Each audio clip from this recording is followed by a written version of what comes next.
Isang revelasyon, 18 raw na ex-marines ang nagdala ng hamon. Mga dating bodyguard ni Zaldico na tumitindig, nagpakita sa media na bulabog ang daigdig. Ang sabi nila noon may maleta silang dala, bilyon-bilyong kickback mula sa flood control ha. Dinala raw ang cash sa matataas na tao, kay Romualdez, kay Marcos, nilantad ang seryoso. Ngunit hindi lang flood control ang isyong pinasabog, pangalan ni Trillanes na damay din at nayanig sa bulog. Sinabi ng grupo may $1,000,000 na suhol para raw sa ICC investigators na naglilibot sa pook. Galit si Trillanes, sumigaw ng katang isip, kinasuhan sila ng cyber libel habang nag-iinit. Sabi ng Philippine Navy ang ilan pala dyan hindi tunay na Marines o na-dismiss sa samahan. Sumayaw sa disco beat, ang kwento ng maleta biglang pumihit. 4 na maleta boys, lumabas sa telebisyon, binawi ang salaysay, nag-recant na yung nasyon. Woogie-woogie, reggae skank, shake that bass. Woogie-woogie, reggae skank. 4 na tauhan nagkain ng bagong papel. Sa GMA News ang pag-amin nila ay mabilis at formal. Gawa-gawa lang yun ang kanilang binigkas, natukso sa 20 hanggang 25 milyong pabuya na bukas. Sabi naman ng Malacanang malinaw ang palabas, dahil daw ng mga Duterte supporter para ang administrasyon ay mautas. Si Ate Levito Baligon biglang napareaksyon, walang perang pinangako, gabay lang ang aking misyon. Heto na ang ombudsman, si Boying Remula ay nagsalita. Ang camp ni Romualdez ang nasa likod ng pagbawi halata. Matindi raw ang pressure para ang kaso ay gumuho, dahil ang Office of the Ombudsman ay may solidong pruweba laban sa pinuno. Sagot naman ni Romualdez, yan ay maling paratang, prejudice daw si Remula at hindi patas ang laban. Haharapin ko ang katotohanan, hindi ako takot. Ang pagbawi ng 4 ay patunay na ang paratang ay nakatutok. Dahil nag-recant ang 4, si Trillanes ay nagbago, iaatras na ang demanda sa 4 na sumuko. Nakuha na ang gustong hustisya sa perjury na dala, pero ang 14 na natitira magpapatawag pa ng presko, nabangan ang babala. Ang babala naman ng ombudsman sa 4 na bumaliktad. Kung kayo ay nagtatago ng katotohanan, mabigat na kaso ang sa inyo ay ilalata. Sumayaw sa disco beat, ang kwento ng maleta biglang pumihit. 4 na maleta boys, lumabas sa telebisyon, binawi ang salaysay, nag-recant na yung nasyon. Milyong pabuya, peking Marines at bilyong flood control. San hahantong ang kantang ito na patuloy ang pag-roll?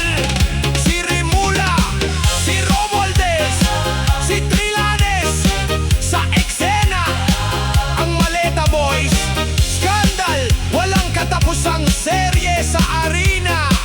Catch the rhythm, watch the news, feel the bass. Maleta, maleta, oy. Maleta, maleta, boys. O sige, ibalik ang disco! Isayaw ang kwento ng mga testigo! 1, 2, 3, let's dance! La, la, la! Let's dance! 1, 2, 3, let's dance! 18 Sundalo silang humarap sa madla, dating mga marines sa stig ang postura. Sila ang whistleblower na nagdala ng gulo, may hawak daw na sikreto ng mga pinuno. Sabi nila nooy bilyon-bilyon ang bitbit sa mga maleta, sa bulsa isiniksit.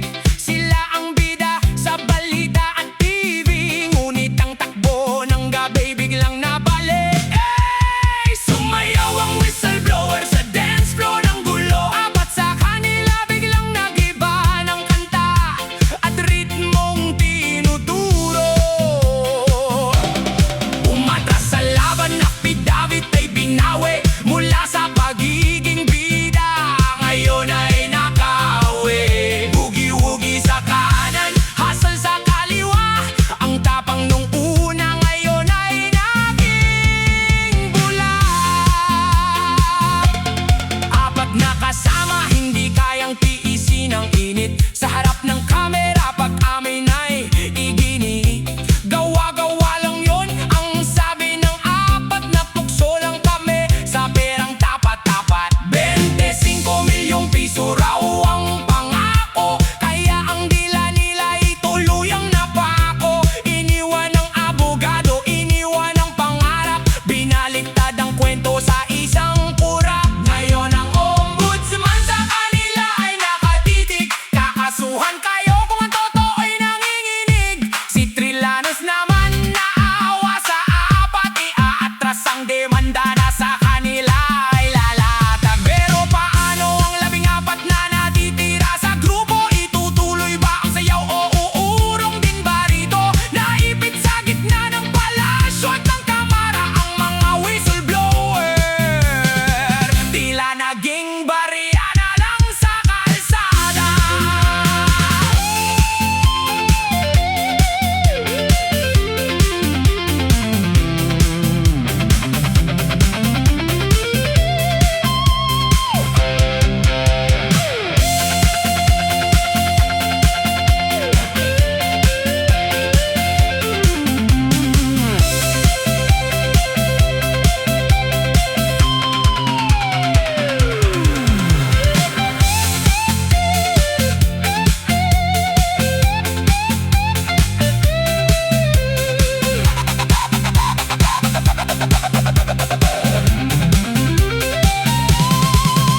Saan ang totoo?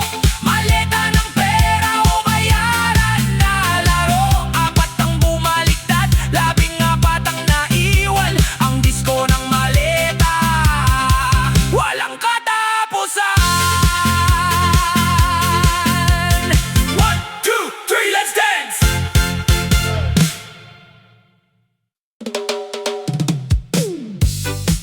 Hey! Hey! Sino ang biktima? Ang taong bayan. 1, 2, 3, let's look at the impact!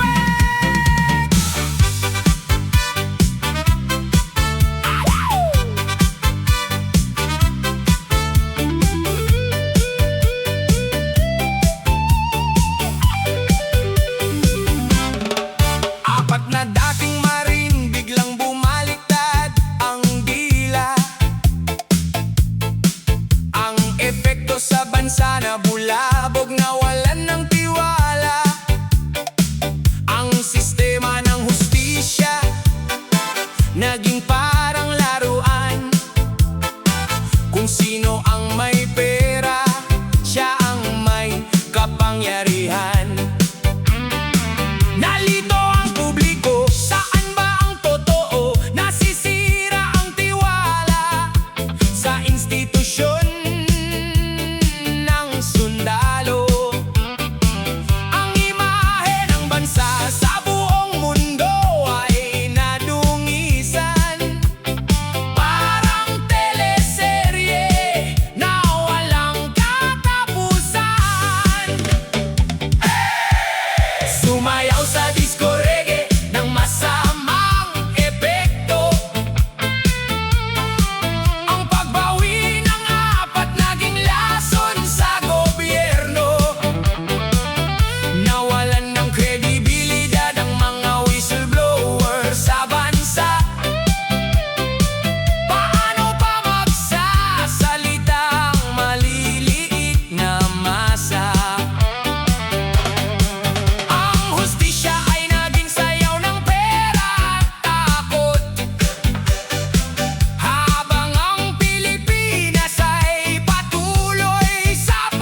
masakit na epekto. Ang tunay na issue ay natabunan. Ang bilyon-bilyong pondo para sa flood control ng bayan. Imbis na pag-usapan kung bakit may baha sa kalsada, ang pinag-aawayan ay ang script at pabuya. Nabaon sa limot ang korupsyon at nakaunayaman. Dahil sa moro-moro ng apat na nagpalitan, naging mas malalim ang hidwaan sa politika. Nag-away ang mga kampo, naghati ang mga kritiko at masa. Sabi ng mga netizens, wala na talagang pag-asa. Kung ang testigo ay nabibili ng 25 milyong barya, ang batas ay naging marupok. Madaling baluktutin, ang katotohanan ay depende kung sino ang tatanungin. Imbis na magkaisa laban sa talamak na kalaban, ang bansa ay nag-away sa pekeng katotohanan.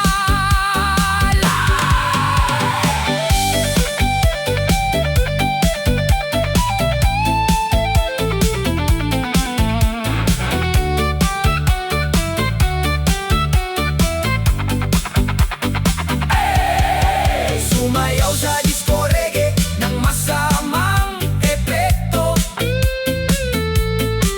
Ang pagbawi ng apat naging lason sa gobyerno. Nawalan ng kredibilidad ang mga whistleblower sa bansa. Paano pa magsasalita ang malilit na masa? Nalunod sa baha, nalunod sa kwento. Ang apat na marin nag-iwan ng seryosong epekto. Sira ang tiwala, gulo ang iniwan sa bayan. Ang disko ng maleta, iniwan tayong sugatan. Ay! Oh!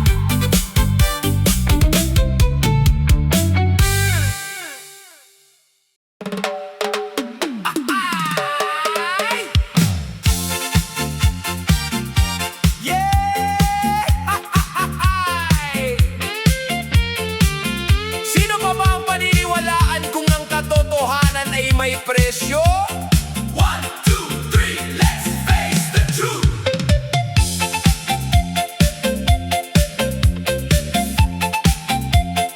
Oh! Ah!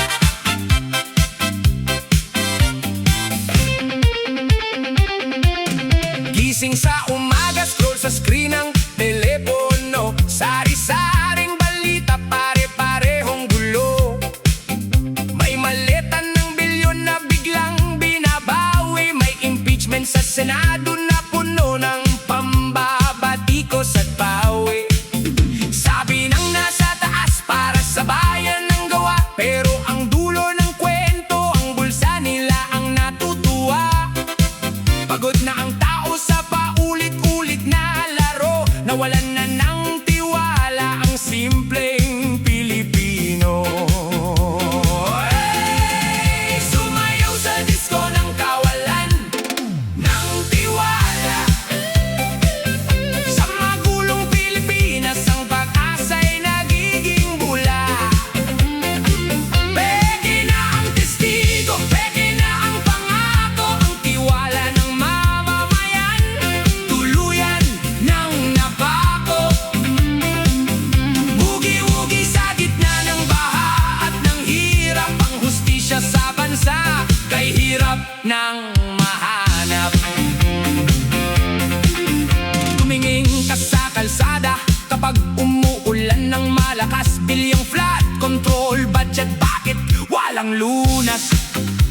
Tapos sa balita,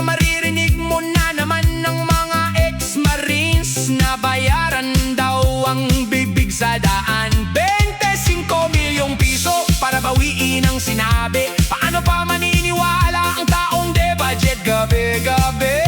Institusyon ng batas naging entablado ng sirkos.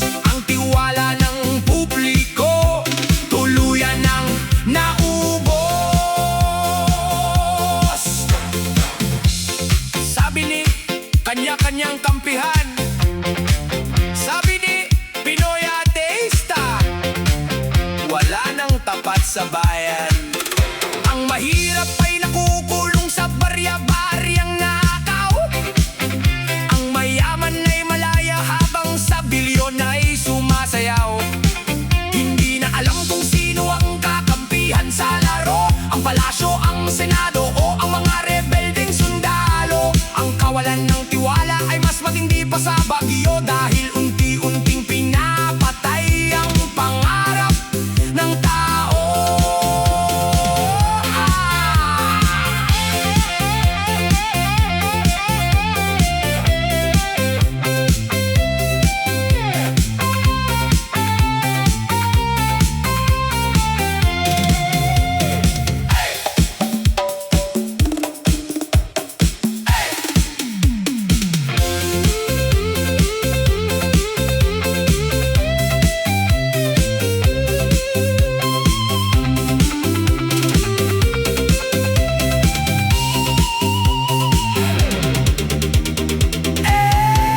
Sumayaw sa disko ng kawalan ng tiwala. Sa magulong Pilipinas ang pag-asa'y nagiging bula. Peke na ang testigo, peke na ang pangako. Ang tiwala ng mamamayan tuluyan ng napako. Kawalan ng tiwala sa sistemang bulok. Ang magulong Pilipinas patuloy sa pag-ikot. Sino ang tapat? Sino ang manloloko? Mag-log out na lang muna tayo sa mundong ito.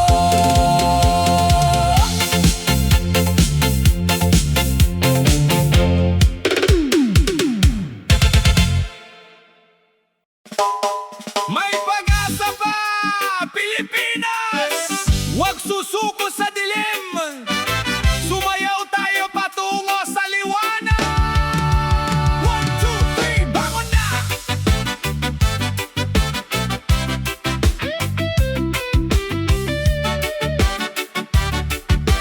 1, 2, 3, bangon na! Sa kabila ng ingay at gulo sa balita,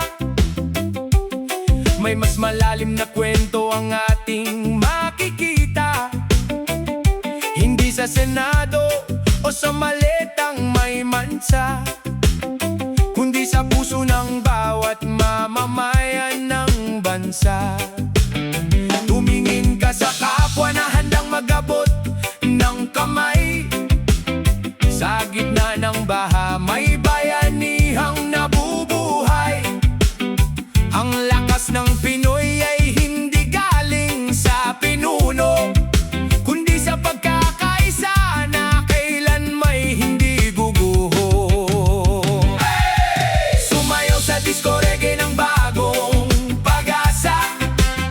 Sa magulong mundo may liwanag ang masa. Huwag hayaang ang tiwala ay tuluyang mawala. May bukas na darating na puno ng himala.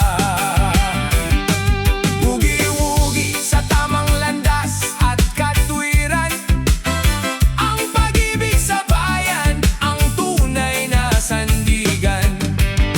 Ang apat na marino ang bulo sa kamara ay hindi ang kabuuan ng ating istruktura. Tingnan mo ang guro, ang magsasaka, ang nars, ang mga bayaning araw-araw ay nagpupursige ng landas. Sila ang dahilan kung bakit may bukas pa. Sila ang tunay na lakas.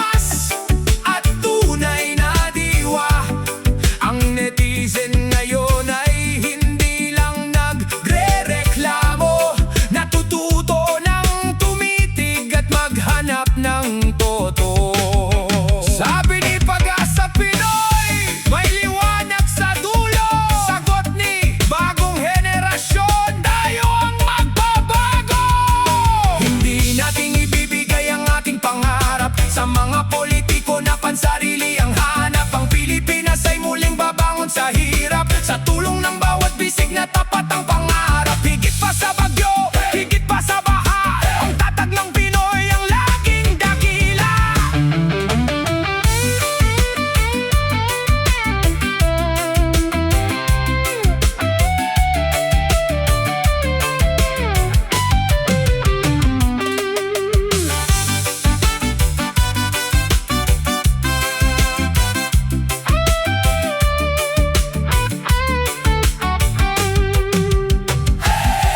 Sumayaw sa disco reggae ng bagong pag-asa.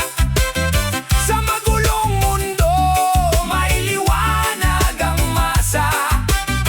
Huwag hayaang ang tiwala ay tuluyang mawala. May bukas na darating na puno ng himala. May pag-asa pa sa bawat Pilipino. Ang magulong bansa, ayusin natin ito. Itabi ang maleta, itaas ang noo. Pilipinas kong mahal, babangon tayo